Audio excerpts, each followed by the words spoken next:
Welcome to Diamonds and Drama. Today I'm going to be showing you my very first Diamond Art Club mini kit, and generally the first square kit I've ever done. This is little minis and they're partials. This is called Trees and Leaves. It is, I believe, 5 or 6. 1, 2, 3, 4, 5, 6 4x6-inch postcard style canvases, and there's 14 colors in them.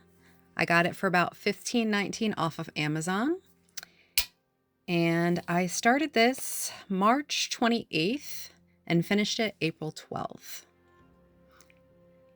As this was my very first, I'm just showing off the kit and kind of figuring stuff out for myself.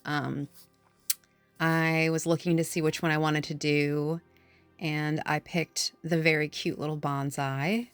I am going to show you my first time ever using not only square drills, but also specials, because everything in this kit is a special. It's 14 fairy dust diamonds. Something I want to know about this kit, which I did not know at the time because I'm brand new to diamond painting, is sometimes certain specials with certain coatings can really drive you crazy. Like at one point you'll see me probably like shake my fist in anger at a drill.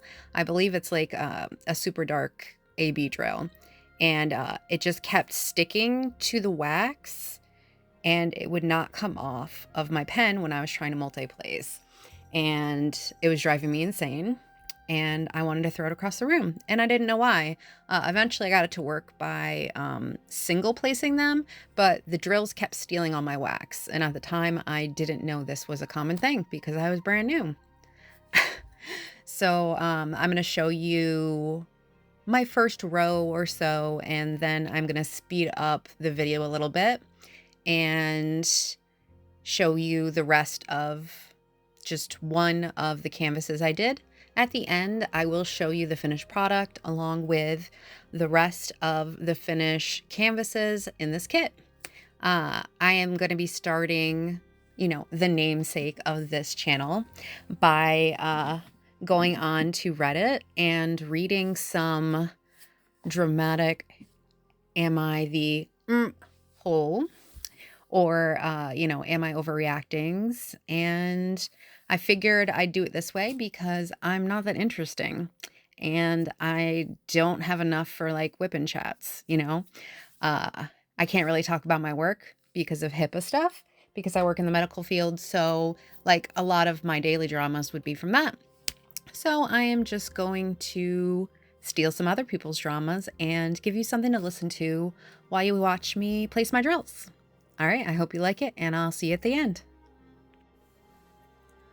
All right, here's our first story as of 6 hours ago of the day I'm recording it. Am I the for not claiming my husband's speeding ticket, which caused him to lose his license? Disclaimer, we are not in the US, so laws and rules may differ. My husband got a speeding ticket going over 28 miles kilometer over the speed limit. 50 kmh zone. Ooh, sugar. Let's see. If it was 50, that means that they were going like practically 80. Because camera catches only the license plate, he could claim that someone else was driving. That person would get an email notification, and if accepted, the fine would go to them. The catch is that he had under 2 years of driving experience. Therefore, for such violation, he had to go to some extra classes. He was asking me to write that ticket on my behalf because I have 2+ years of driving experience.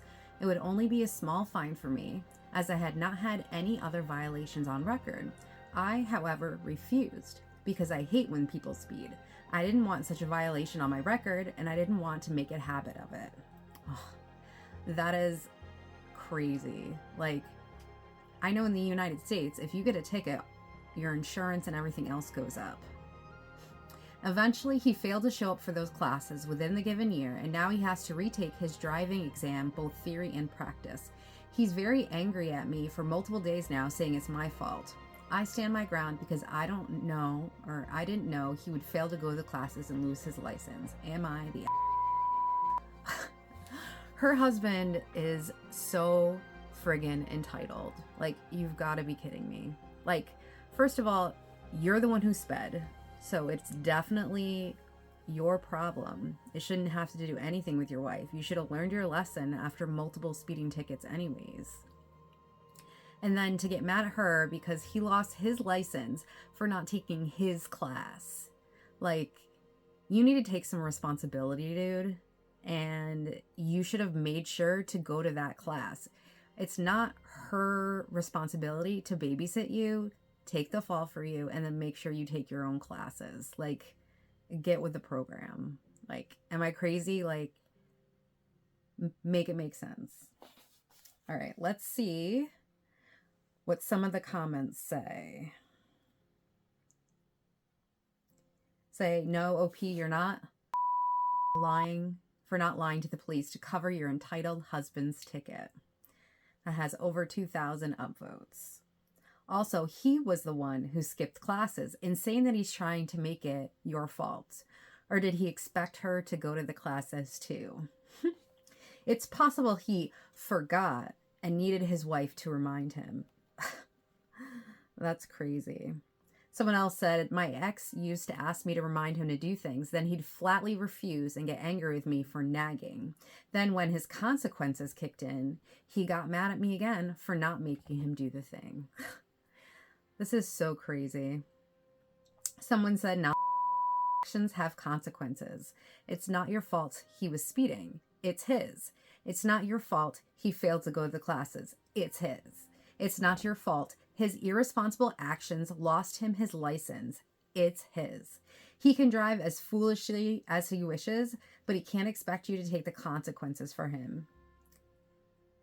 They said, has he always been irresponsible and entitled? If so, why would you marry such a baby man? How old is this child? Did his mommy always make sure he never paid for his mistakes before you two married? The fact that OP is even questioning herself for doing the right thing by letting him take accountability for his actions is alarming. Don't let him gaslight you, OP. Keep standing up for yourself. I think that these commenters are 100% right. Like, the audacity of this man to not only try to get his wife to take responsibility, but then blaming her for losing his license when he could have easily done it by just taking the friggin' class. You've got to be kidding me. Am I the hiring professional cleaners to prove my mom was a spite cleaner? This is from a few years ago, but it's come up in arguments lately, so I figured I'd get some outside opinions. My mom is what you might call a spite cleaner. She uses cleaning as a tool to control and nag and whine and whatnot. My siblings and I bore the brunt of it. Often she delegated cleanings to a Saturday or Sunday, which we called Hell Day. She would usually go out to buy food for the week/errands and leave us to it. And it seemed that no matter how much cleaning we did, she was never happy with the result. And the day would end with all of us arguing and upset. Sometimes we would barely do any cleaning since the end result was the same. Her complaining. Venting to each other outside the house one day, my siblings and I decided to prove that she was just complaining for the sake of complaining. We set up a GoFundMe to raise funds to pay a local house cleaning company, posing it as something along the lines of, help us get professional house cleaning to surprise our mom. And we were able to raise a few $100s, mostly from family and friends who knew our situation, which covered the cost and a nice big tip for the cleaners from what was left. So, for one cleaning weekend, when our mom had shopping plus getting the car looked at, we scheduled a local cleaners to arrive. They were two very nice women who proceeded to clean the house till it was sparkling. We chatted a bit with them while they were working. One of the ladies had almost 20 years experience cleaning homes, the other 8. With their consent, we filmed some clips of them cleaning, saying it was to surprise our mom. So our mom gets home with our uncle who was coming to dinner, and she's barely in the door. She already started complaining about our usual subpar cleaning, that either I, my brother, didn't clean the surfaces well enough, or that my sister didn't sweep one spot. These were repetitive complaints she often said. Long story short, We show her the footage. Her face gets red, and she proceeds to scream at us from embarrassing her in front of her brother. How dare we hire cleaners and have strangers in the house? Blah, blah, blah. We argued back that this proved she was just weaponizing cleaning. It's been a few years since then. After the big blow up, she just did most of the cleaning herself. Does she never admitted to weaponizing it? It came up again recently as us tricking her, and I don't think we did anything wrong. Am I the Well, this is kind of like a mixed bag. One, I think the mother was definitely like over complaining, and she didn't really care what you did. She just wanted you to be busy while she was doing stuff.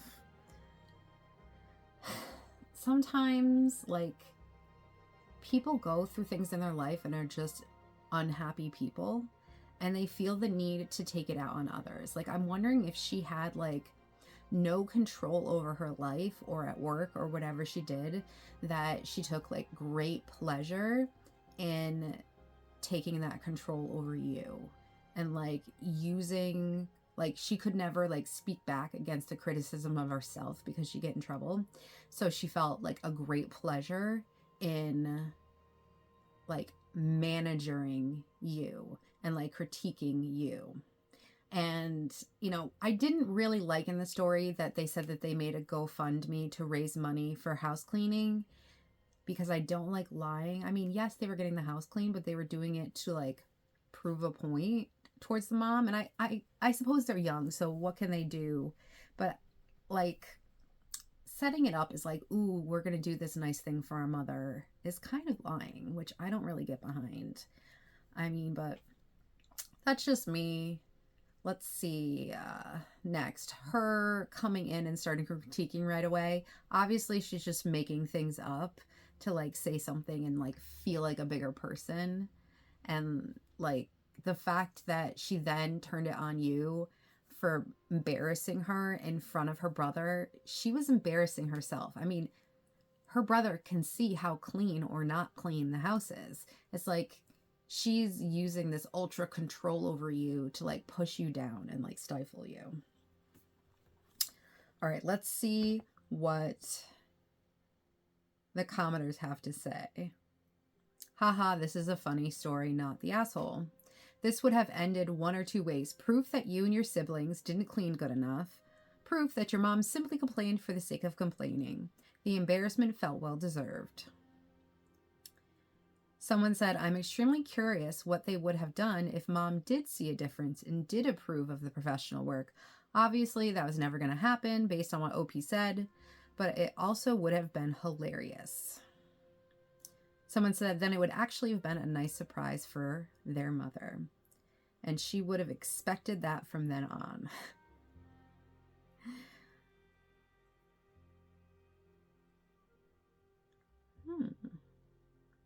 Let's see.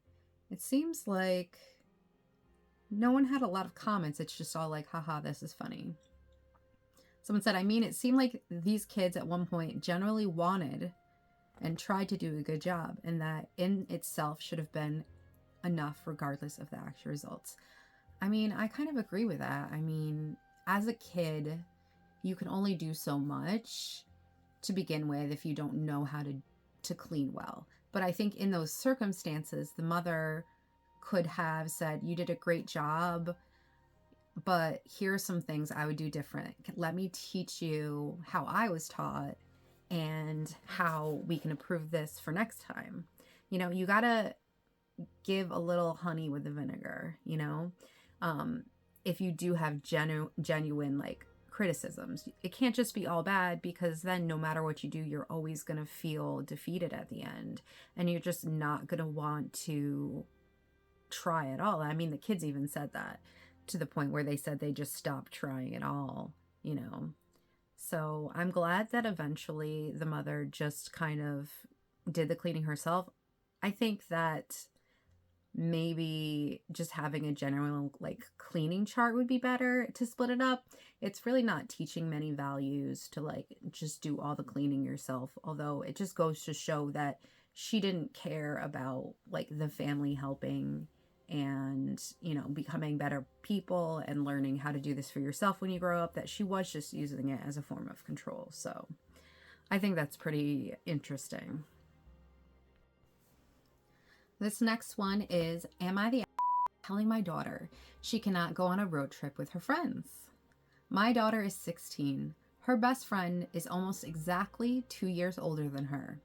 Best friend has been away at college this year, so they haven't seen each other much, just when friend comes home into town for family stuff / Christmas, etc.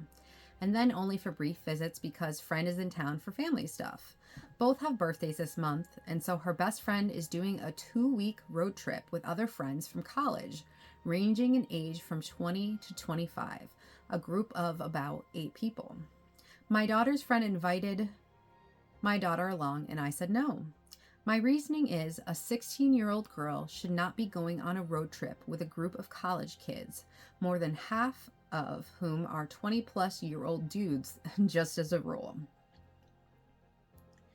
She also started a job a couple weeks ago in an office that normally requires certification to do, but they gave her a chance to learn the job and gain knowledge and experience that most adults would give up a lot for.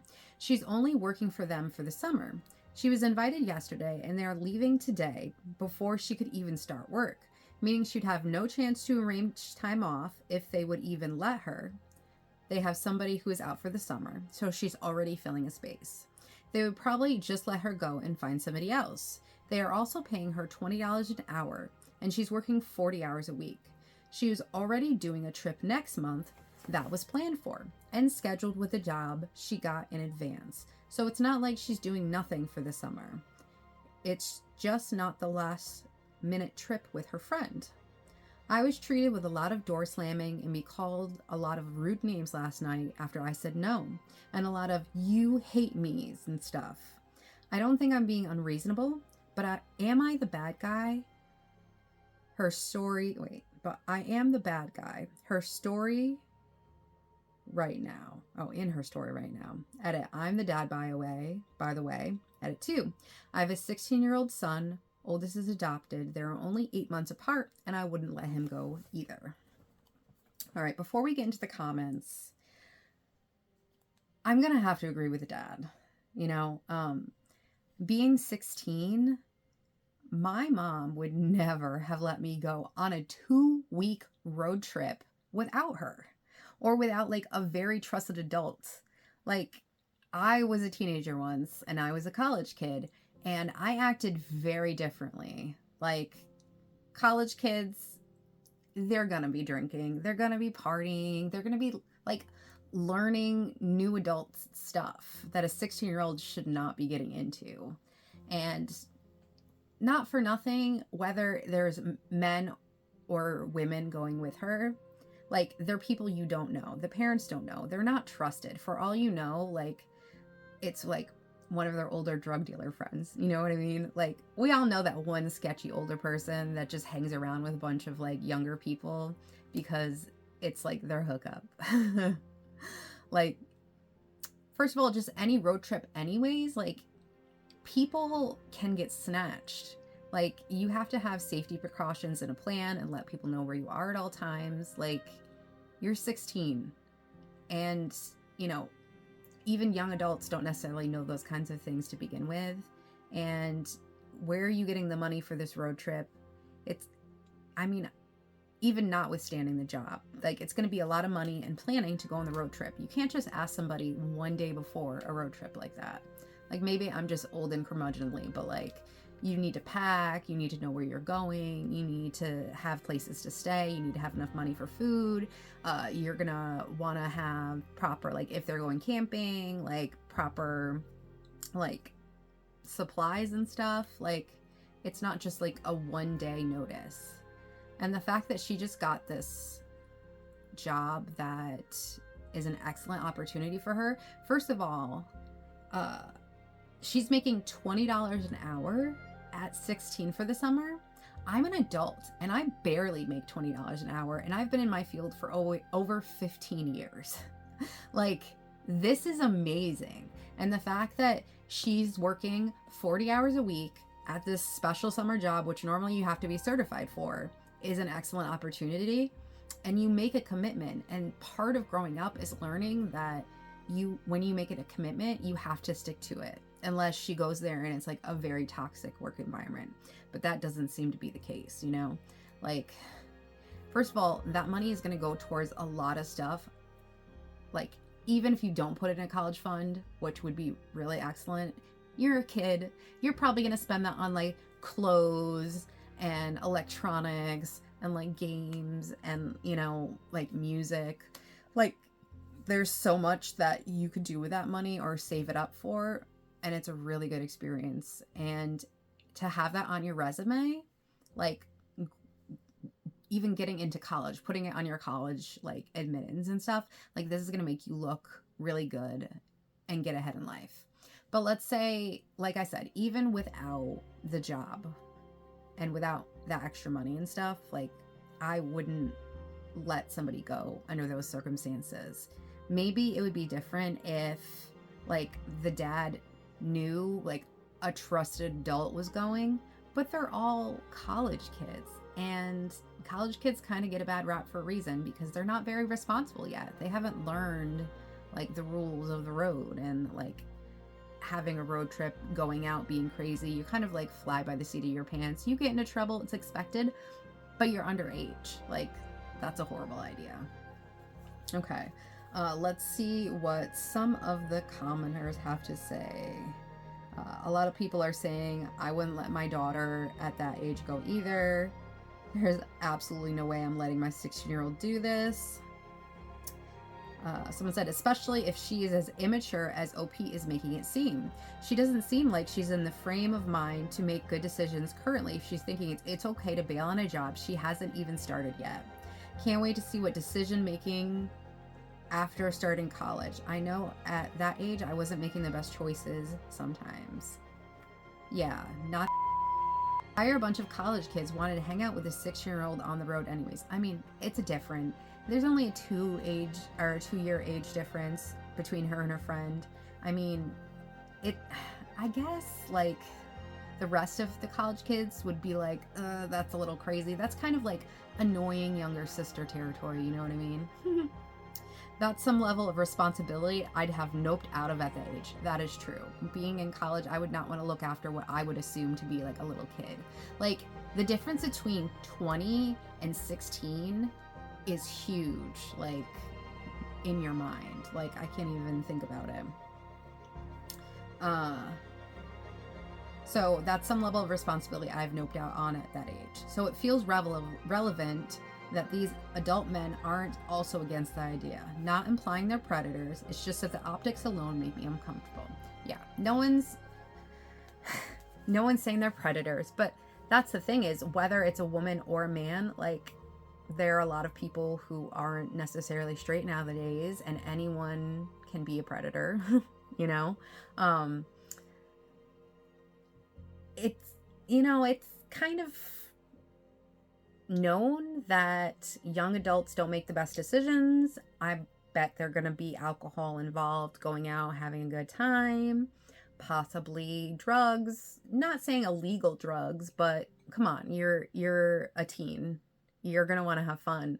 And at my age, I should say when I was their age, like, I was from the country. There wasn't much you could do. You make your own fun, and that made fun is often kind of illegal, just saying. So yeah, that would be a big nope. All right, someone said, I was in a fraternity in college. On campus, there was an academy for gifted 16, 18-year-olds to take college-level courses. We had a standing rule that you did not hang out with academy kids for any reason other than tutoring, and you were prohibited from bringing them back to the house. Any violation meant expulsion. It's not just a bad look. The guys who wanted to subject themselves to that temptation generally weren't good guys. I wouldn't let my 16-year-old go either. Yeah. Someone said, yeah, when I was 20, I didn't want to hang around with 15, 16-year-old girls, so I don't get that either with these dudes. Also, I can see how it sucks for OP's daughter not being able to hang out with her friend that often anymore. But that's the way things are when we grow older and get more responsibilities in life. Part of having friends older than you is not being able to do everything they're able to. Sorry, but that's life. Her friend is an adult in college and is allowed to make these decisions for herself. OP's daughter is a minor and can't. She's old enough to where she should be able to understand that. I mean, that makes complete sense to me. Think about it, like, if they want to get into clubs, there are some clubs that let 18-year-olds in, or bars that let 18-year-olds in. They're definitely not going to let a 16-year-old in. You know, even say they get a fake ID, which nowadays I don't even know if you can, but say they're not that strict at the door, they're going to look at her and know that she's underage. 16 does not look like 18, and 18 doesn't look like 21. You know what I mean? And places are a lot more vigilant now because they can lose their liquor license and their money. So I think that the father is completely in his right to tell her no. And I'm glad that he specified that he was a father and that he also has a son and he wouldn't let him go either. Because I really hate when there's double standards for guys. Because it's often the guys that are a lot more rowdy. All right, that's all we have for the Reddit stories today. What did you guys think? Did you think that that woman should have taken the fall for her husband and his speeding ticket? Do you think that the kids were in the right in the second story to pay for a cleaner to prove their mom wrong? Do you think that it's perfectly okay to go on a road trip for 2 weeks as a 16-year-old? What do we think? Leave a comment below and let's discuss what you guys think and if you ever have encountered any of these issues before. All right, well, we're just about finished up here with our beautiful bonsai tree. I say, all in all, I really enjoyed this product. Oh God, who am I? I really enjoyed this project. It was a really good beginner's kit. I think Diamond Art Club is excellent quality and is really good, especially these little snacky size kits are really good for beginners because you can kind of test out the different size drills and the different finishes of the special drills to get a handle on the situation and knowing how to place them before you got to a big kit. Here is the finished products. This is the entire kit, and you can really see how pretty those special drills are. Oh, I love those leaves. I definitely did the bonsai first because I felt it was a good mix of colors, and then I kind of got the ones that were mostly the same colors out of the way and savored the colorful kits. Like those cherry blossoms were so cute. And here's the finished project. Thanks for joining me today, and I hope you enjoyed.